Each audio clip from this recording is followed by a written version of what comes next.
What's going on, good people? You know who it is, man. It's your boy Trouble T Roy, aka the Sneaker Biz Guru, and I am bringing you that long-awaited video. So you want to start a sneaker brand, part 1, the basics. My apologies in advance because I know I was supposed to bring this video to you last week, but guess what? We here and we're going to jump right into it. So I have 4 things that I want to go over with you to help you start your sneaker brand.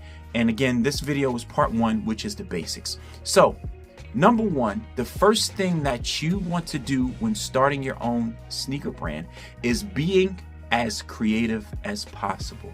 I'll repeat, be as creative as possible. Troy, what are you saying? I'll use my brand for example. So what I do, because of the era that I grew up in, I'm a early 90s pop culture kid. I would say late 80s, like action movie, horror movie kid. What I did was I infused the pop culture that I loved into my shoe brand. Now, you may be asking, how did I do that? I do that via colorways and even the materials that I make my shoes with. So I'll give you an example. I grew up on cartoons like Transformers, G.I. Joe, Teenage Mutant Ninja Turtles, even The Simpsons. I love superheroes. I'm a DC superhero guy. I love Superman. I love Batman. You get what I'm saying? I love 80s action movies, 80s comedy movies like Ghostbusters, things like that. TV shows, it can be cereals, it can be toys, whatever the case may be. But I use that to fuel my creativity into my brand. And I'll show you a little bit later how I do that and how I theme my shoes based off of this 90s and late 80s pop culture. But you want to be as creative as possible simply because, again, you want people to buy your shoes. The main reason why you're doing this is probably to sell shoes. Some of you may be doing it on a personal end just to have your own shoe created. No problem with that. But for those that are looking to sell and build a client base and build consumers and get sales for your shoes, you want to do something creative that people can relate and attach themselves to. Okay? Got it? So that's number 1. Be as creative as possible. So the number 2 thing that you want to do on this list is create a name for your brand. I would say typically something that has a meaning. And the reason why is because it helps people to remember you and your brand. For example, my brand is called Atone. It's the root word for atonement, and pretty much it means the reconciliation of mankind and coming together. It's part of my belief system. This is the reason why it has sentimental value to me. So when I explain this to people, they typically kind of resonate with it simply because of what it represents and the positive representation of the name itself. So you want to come up with a name that means something. It doesn't have to mean the same thing that mine means. It doesn't have to mean something or represent what mine's represent. It can represent whatever you feel your brand should represent for you, your personality, your character. You get what I'm saying? Atone represents my character, my belief system, my life's values.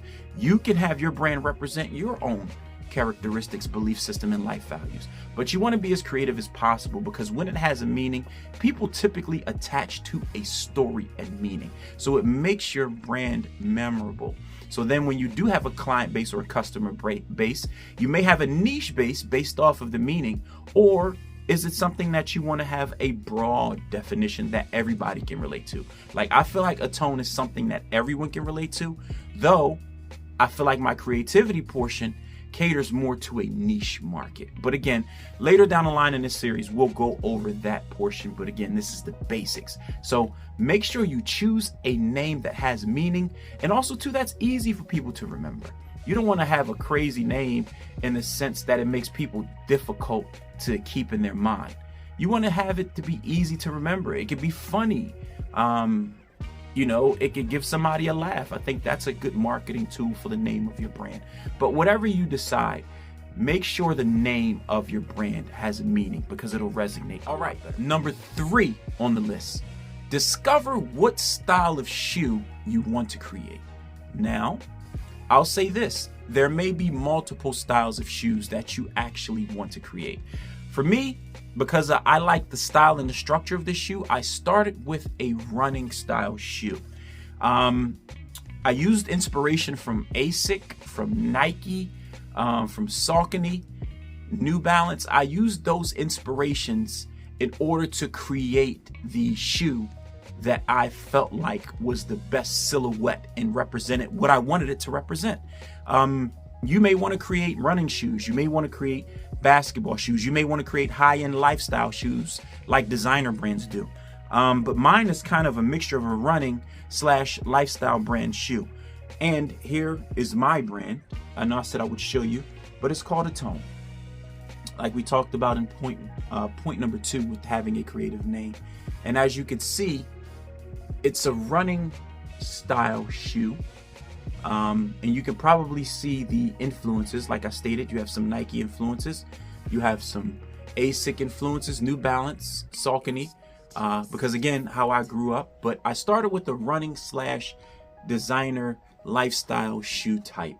And the reason why I started with that is because I like to personally wear like sweatsuits, hoodies, and these shoes look good to me with like sweatsuits, hoodies, jeans. You kind of can mix it up. Now, I do have plans on creating a basketball style of shoe because again, basketball is my first love of sport.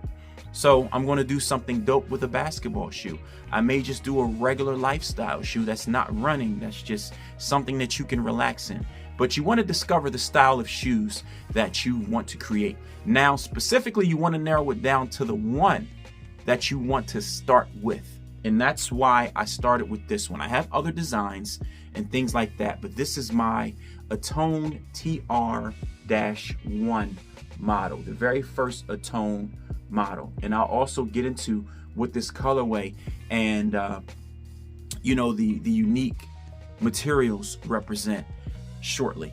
But yes, you want to start with a style that you want to create. I feel like it's good to have one style and not be all over the place in the beginning, because if you're creative like me, you can go crazy. It'll drive you crazy trying to create all of these styles and multiple colorways for these styles and having creative ideas for these styles. Start with that one silhouette and then create as many colorways and whatever you choose to be creative within that one silhouette as you can. And then once you start getting the reins on that, then you can move on to another style of shoe.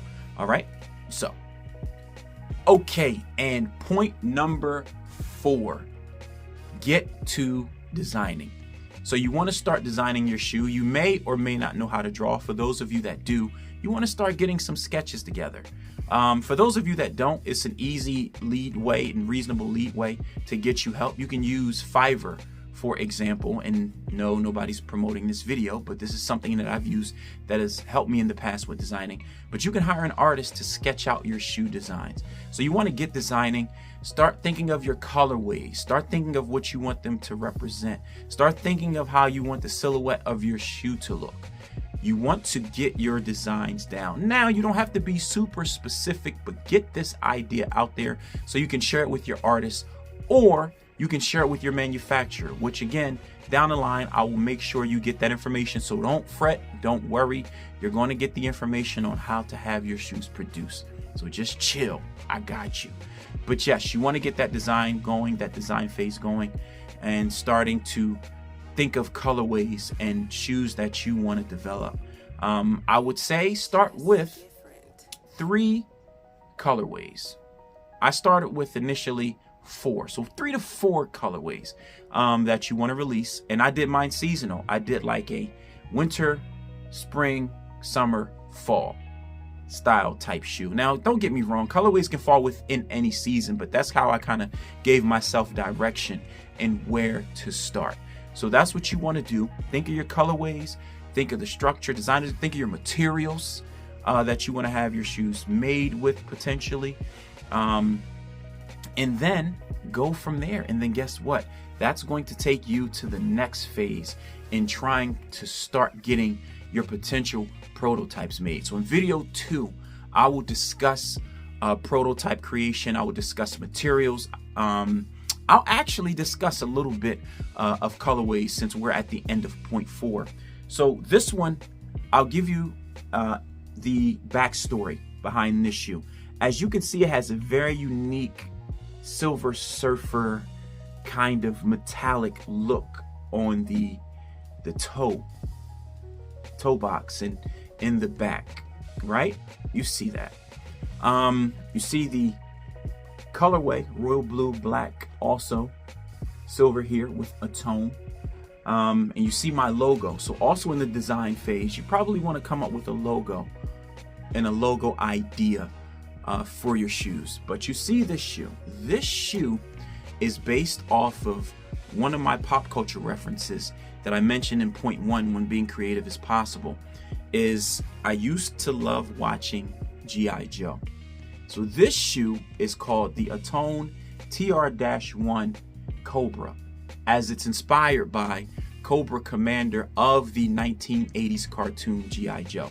And if you know anything about Cobra, his visor, like the visor that covers his face, kind of looks like that. So I literally infused the pop culture of what I love into the material of my shoe. And this is what makes my brand stand out. This is what makes it super creative, and no one else is really doing this, not to this degree. And of course you got the Cobra Commander colors, the royal blue, the red, the black outline. You get what I'm saying? So you got that, the metallic. So when you see it, you're like, it's a dope shoe. It gets your attention because of how unique it looks. Also, even my logo creation and the font that I used for the name of my brand comes from pop culture. Comes from, technically, I guess, Pac-Man was created maybe, what, the early 80s? So look at the font. It looks like kind of like a Pac-Man type font. I love video games. I grew up playing video games from the 80s all the way to now. So see how my pop culture, or the pop culture that I grew up on, has influence in my brand and how I infused it. As I stated, I would give you an example. So this is what my Atone brand, Atone TR-1 Cobra shoe looks like. Also too, another thing about being creative is possible. I know this, being a lover of sneakers and a sneaker enthusiast, that extra laces, extra color laces, this small but effective yet tool in creativity will make your brand stand out. I love getting extra laces. When I get my Jordan 1s, I always hope they have extra color laces and things like that. When I get my Dunks and specialty sneakers, I always look for extra laces. People love those little trinkets, and it will attract them to your brand. So hopefully you enjoyed this video, how to start a sneaker brand, part 1, the basics, and look forward to part 2, because we're gonna keep it pushing, and I'm gonna show you how to do it. All right, and again, who's out here doing this? I told y'all I got y'all. It's your boy Trouble T Roy. If you need to contact me, the information is right here. Hit me up via email. I'll be more than happy to answer and address questions as they come along. And just be a little patient with me, because I may not get to them immediately because of the things that I have going on, but I will definitely get back to you. You can also put information here in the comment section of the video. And again, I appreciate y'all checking me out. Thanks for the love and support, and I get at you.